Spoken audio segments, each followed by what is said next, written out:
Assalamualaikum warahmatullahi wabarakatuh. Yang terhormat Bapak Ibu dosen penguji uji kinerja, perkenalkan nama saya Hidayatunisa SPD, mahasiswa PPG dalam jabatan Kemenak tahap 1 mata pelajaran umum tahun 2025, LPTK Universitas Negeri Makassar dengan nomor induk mahasiswa 2594244950200. Hari ini saya akan melaksanakan praktik pembelajaran di MTS Az-Zuhriyah kelas 9 dengan materi memahami kohesi dan koherensi dalam teks deskripsi. Berikut praktik pembelajaran yang saya lakukan. Selamat menyaksikan. Assalamualaikum warahmatullahi wabarakatuh. Waalaikumsalam warahmatullahi wabarakatuh. Bagaimana kabarnya hari ini? Baik. Selamat pagi. Asik asik. Semangat ya. Kita sebelum belajar di absen dulu ya. Ananda Rizky. Yang gak hadir siapa? Alisa. Oke. Sebelum belajar kita mau ice breaking dulu. Ya, biar makin semangat. Oke, berdiri. Berdiri ice breakingnya. Ikutin ibu. Oke, tangan yang ke depan, tangan ke samping, tangan ke atas, tangan ke bawah. Oke, ikut perintah ibu. Oke. Siap? Tangan ke depan, tangan ke atas, tangan ke bawah, tangan ke depan, tangan ke atas, tangan ke bawah. Oke, tepuk tangan dong. Semangat? Oke, boleh duduk. Di pertemuan sebelumnya kita belajar tentang teks deskripsi. Nah, ingat kembali apa itu teks deskripsi dan apa sih yang membuat atau membentuk sebuah teks deskripsi? Diingat kembali ya. Nah, untuk mengingat hal tersebut, Ibu sudah menyediakan satu buah video. Nah, coba perhatikan. Hai teman-teman, salam kenal. Namaku Budi, umurku 8 tahun, dan ini adikku Bini, usianya 4 tahun. Kami saling menyayangi, walaupun terkadang kami bertengkar karena kecil. Tapi tak lama setelah itu, kami berbaikan dan bermain kembali. Oh iya teman-teman, ini kedua orang tua kami. Ayah kami bernama Hadi dan ibu kami bernama Iman. Ketika di rumah, ayah dan ibu saling membantu dan mengasuh kami. Nah, dari video yang tadi kamu udah tonton, isinya tentang apa? Tentang keluarga.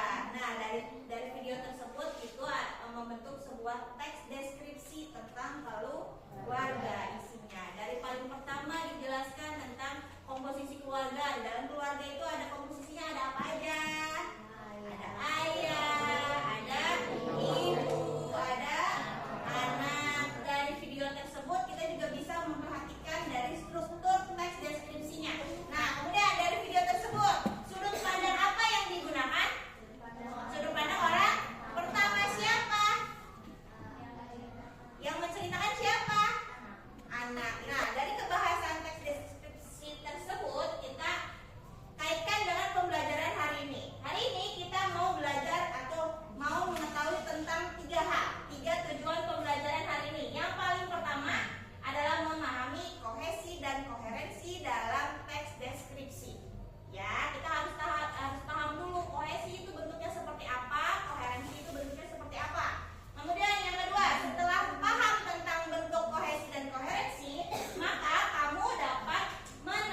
Nah, sekarang kita belajar tentang koherensi. Ya, koherensi itu apa? Koherensi dalam paragraf ditandai oleh adanya kepaduan makna. Makna kalimat sebelumnya berkaitan dengan makna kalimat yang berikutnya. Ada pengulangan makna informasi pada kalimat berikutnya. Kalimat kedua dan selanjutnya selalu berkaitan. Nah, untuk berlatih memahami kohesi dan koherensi, kita akan membuat 4 kelompok. Ya, 4 kelompok. Kelompoknya sudah ditentukan dari sebelumnya ya. Oke. Kemudian, dari kelompok itu kita mau mengerjakan satu LKPD. LKPD-nya berupa gambar. Ibu tutup dulu ya. LKPD-nya berupa gambar. Ibu sudah menyediakan 4 gambar emoji. Kamu pasti tahu emoji ini, ya. Emoji ini pasti udah sering digunakan di WhatsApp atau di media sosial kamu kan? Nah, dari emoji ini nanti tugasnya kamu mendeskripsikan emoji ini berdasarkan kalimat pendeskripsian yang disesuaikan dengan kohesi dan koherensi. Nanti pembagiannya kita tulis secara acak. Nah, kita nanti memilih LKPD-nya secara acak. Satu kelompok satu orang. Kita Pimpa ya. Yang keluar pertama boleh menentukan, boleh memilih pertama maunya emoji yang mana. Ya, yang menang pertama boleh menentukan emoji apa yang mau kelompoknya tulis. Ya, begitupun selanjutnya. Nah, yang paling kalah terakhir dia menerima sisanya. Semua maju bergantian. Tentukan satu orang pertama yang menuliskan kalimat sederhana aja. Kayak tadi, saya merasa sedih karena buku saya dirobek oleh teman sebangku saya. Nah, itu kan kalimat kan? Peristiwa dong. Nah, orang kedua melanjutkan kalimat tersebut dengan merangkai deskripsinya. Apa?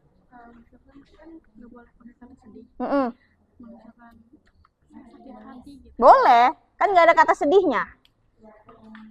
Pakai sinonim. Sinonim kata sedih apa? Sinonim kata marah apa? Sinonim kata terkaget apa? Pakai sinonim. Tulis bergantian. Tentukan siapa orang pertama. Nah, yang lain meneruskan kalimat dari teman yang pertama. Paham ya? 2, 1, go!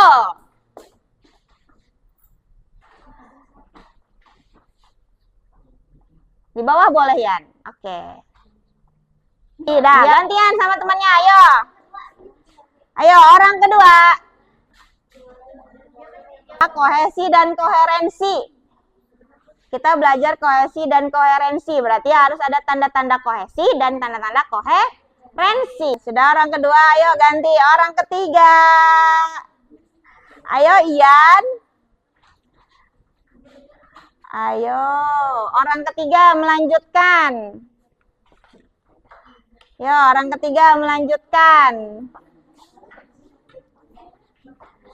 Orang ketiga melanjutkan. Lanjutkan aja, pakai apa aja. Yang penting menjadi sebuah kalimat deskripsi. Kalimat orang ketiga. Ada yang orang ketiga, ada yang orang kedua. Boleh gunain kata tunjuk ya. Kata ganti tunjuk boleh digunain. Kata ganti tunjuk orang boleh. Boleh pakai kata ganti orang. Kata ganti tunjuk juga boleh. Yo, ganti.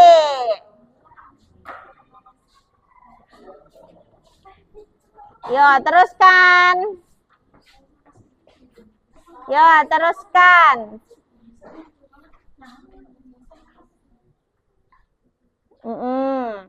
Keempat, sekarang orang kelima. Ayo Imam, tulis apapun yang merangkai kalimat tersebut. Kalimat tersebut dirangkai menjadi kohesi dan koherensi. Ini adalah hasil dari kamu merangkai sebuah peristiwa atau ide pokok. Ya, kita lihat.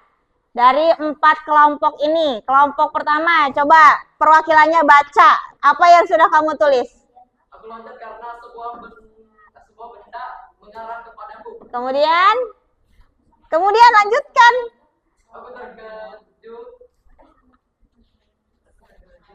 Oke, itu adalah hasil kalimat dari kelompok 1.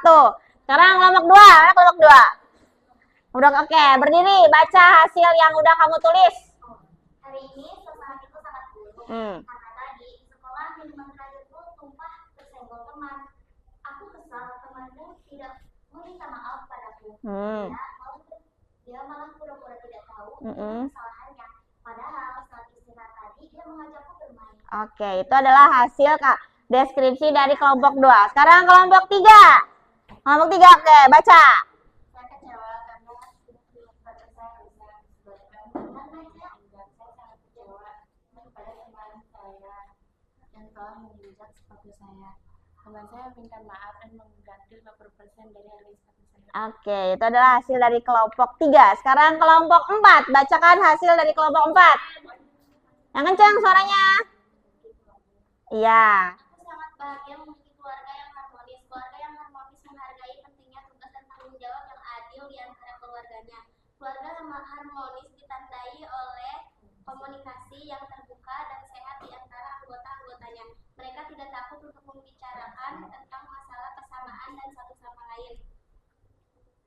Pasangan orang tua yang saling mencintai dan menghormati satu sama lain menjadi landasan yang kokoh bagi keluarga yang bahagia. Oke, tepuk tangan dong. Nah, itu adalah hasil kerjasama kamu. Ya, tadi saya sudah bilang, di awal tentukan satu peristiwanya atau satu ide pokoknya.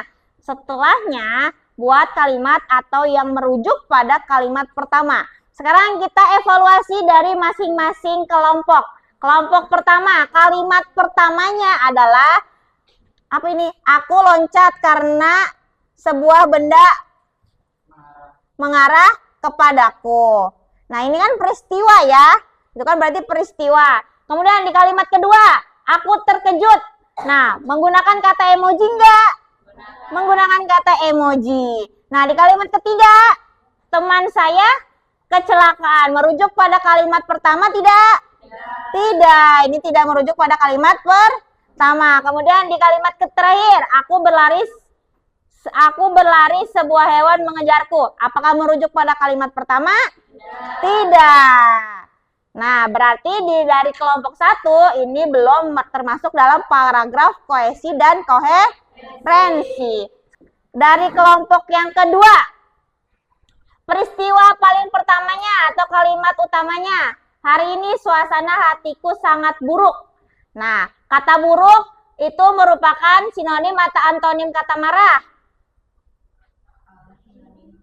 Kata buruk merupakan sinonim atau antonim kata marah? Sinonim, benar. Kenapa ragu-ragu? Nah, hari ini suasana hatiku sangat buruk. Kemudian di kalimat kedua, karena tadi di sekolah minuman terakhirku tumpah tersenggol teman. Merujuk pada kalimat pertama tidak? Merujuk. Ada kata apa yang merujuk pada kalimat pertama? Karena tadi. Ini merujuk pada kalimat pertama. Kemudian kalimat ketiga. Aku kesal temanku tidak meminta maaf kepadaku. Dia malah pura-pura tidak tahu dengan kesalahannya. Merujuk pada kalimat pertama kah? Merujuk pada kalimat pertama? Iya, pada peristiwa pertama. Nah, ada ciri kohesinya kah di situ? Ada yang mana? Yang mana? Ada ciri kohesinya kah di situ? Ada ciri kohesinya tidak? Apakah ada ciri kohesinya? Ada. Dari mana? Kesalahannya. Nya ini merujuk pada apa? Pada minuman yang tersenggol oleh teman. Berarti bisa disimpulkan dari kelompok 2 ini sudah berisi tentang kohesi dan koherensi. Bagus, tepuk tangan. Kemudian di kelompok 3 kita sekarang lihat. Saya kecewa karena sepatu saya rusak. Nah, ada kata emoji kah di sini? Tidak ada. Kata emoji ada nggak? Kecewa berarti sinonim atau antonim? Sinonim. Tapi ada pengulangan tidak? Yang mana? Apa yang pengulangan? Apa yang menjadi pengulangan? Sepatu. Dari kalimat ini sudah merujuk pada kohesi dan koherensi belum? Sudah, bagus. Tepuk tangan. Kelompok yang terakhir.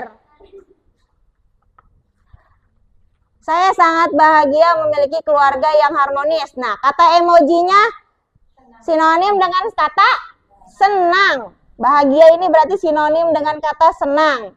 Kalimat kedua, keluarga yang harmonis menghargai pentingnya tugas dan tanggung jawab yang ada di antara keluarganya. Berarti ada kata ganti apa? Nya.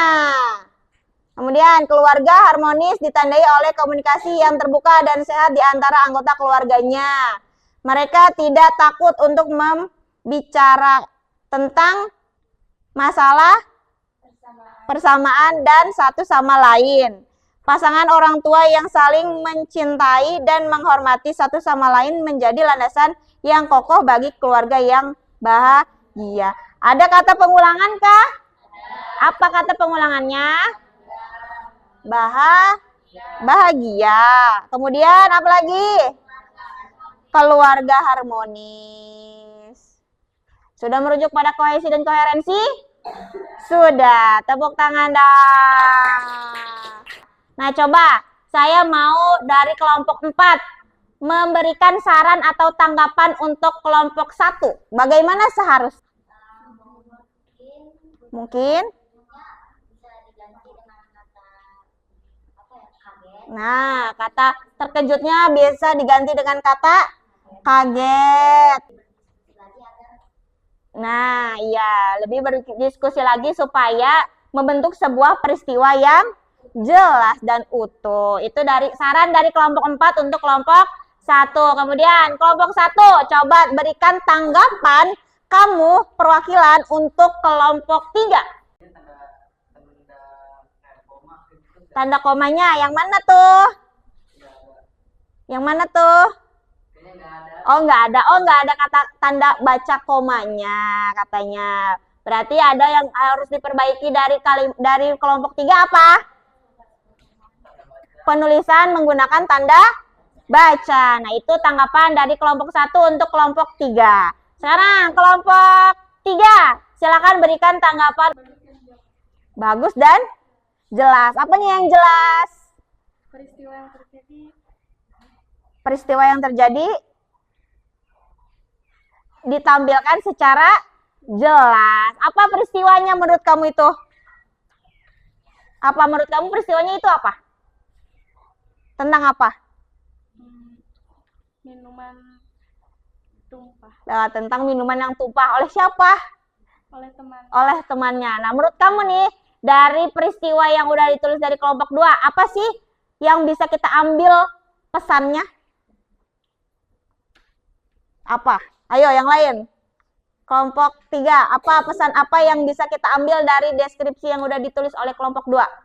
Meminta maaf. Dari peristiwa yang ditulis oleh kelompok 2, berarti kita bisa ambil kesimpulan kalau kita tuh harus meminta maaf kalau melakukan kesalahan. Kemudian dari kelompok, tadi siapa yang belum? Kelompok 2. Coba dari tanda bacanya ada tanda baca apa aja yang ditulis oleh kelompok 4? Koma, mana koma? Ah, ini koma. Kemudian ada tanda baca apa lagi? Titik. Kemudian bagaimana penulisan huruf kapitalnya? Di awal tidak menggunakan huruf kapital. Harusnya huruf kapital enggak? Iya. Ini adalah koreksi dari kelompok 2 ya. Bagus. Mengoreksi untuk teman itu bagus. Berarti memberikan saran dan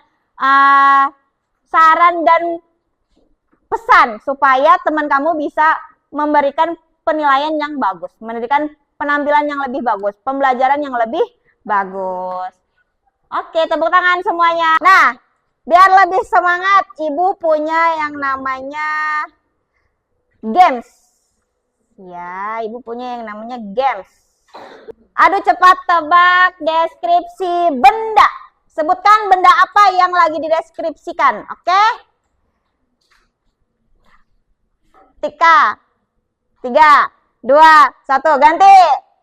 Osa, 3, 2, 1. Hah? Hah? Ganti, siapa? Ayo. 3, 2, Ayan. Nah. Ada lagi yang mau menjawab? 3, 2, 1. Oke, cut. Jawabannya adalah manfaat. Kan dipencet-pencet tiap hari. Ya kan? Ya, dipencet tiap hari enggak? Kamu tiap hari megang handphone enggak? Dipencet enggak handphonenya? Dipelototin doang pencetnya. Aul? 3, 2, 1. Apa? 3, 2, 1. Ayam. Ingat ya, benda. Ingat, benda. 3. Saya hitung sampai 5. Apa ya, Randi? Pesawat. Coba kita lihat ya, tadi ada ayam, payung, layangan, pesawat. Jawabannya adalah pesawat. Kelompok 1 benar. Ingat ya, benda. Benda. Oke, benda. Oke, pertanyaan selanjutnya. Nomor 7. 5. Ayo. Ingat ya, benda. Benda. Oke, benda. Nomor 7. 5. Ayo. Oke. Oke, kita lihat jawabannya. Sisir. Kelompok 1 lagi. Oke, berarti yang menang kelompok 1. Tepuk tangan. Oke, dari permainan tadi itu kan tentang mendeskripsikan benda. Kemudian dari tugas yang tadi juga apa yang bisa kita ambil dari pembelajaran kohesi dan koherensi, kita bisa tahu kalau dalam sebuah teks deskripsi atau menggambarkan suatu objek, kita tuh harus mengurut. Jadi objeknya tuh harus jelas. Dari awal sampai dengan akhir kita harus berpadu dalam membuat sebuah kalimat. Harus saling padu atau satu kesatuan yang utuh. Nah, dari permainan yang tadi, dari permainan adu cepat, apa yang bisa kamu ambil maknanya? 1. Melatih otak. 2. Apa yang kamu rasakan tentang pembelajaran hari ini? Senang. Kenapa senang? Seru. Apa yang bikin seru? Untuk di pembelajaran kita yang kedepannya, kita akan menuliskan sebuah objek berdasarkan infografis lagi. Tapi nanti bukan dari sebuah emoji, tapi dari sebuah gambar atau video. Ya, nanti di pertemuan yang... Nah, dari pembelajaran ini semoga bisa menjadi manfaat untuk kamu. Bisa ada yang kamu ambil manfaatnya dari pembelajaran hari ini. Entah itu perasaan yang bahagia, entah itu pembelajaran yang melekat di otak kamu, dan bisa kamu aplikasikan ke dalam pembelajaran selanjutnya di dalam teks deskripsi. Nah, cukup sekian dari Ibu. Nah, kita tutup pembelajaran hari ini dengan mengucap hamdalah. Alhamdulillah. Oke, silahkan untuk berdoa.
Silakan boleh pulang. Oke, makasih ya. Semangat, semangat. Boleh pulang.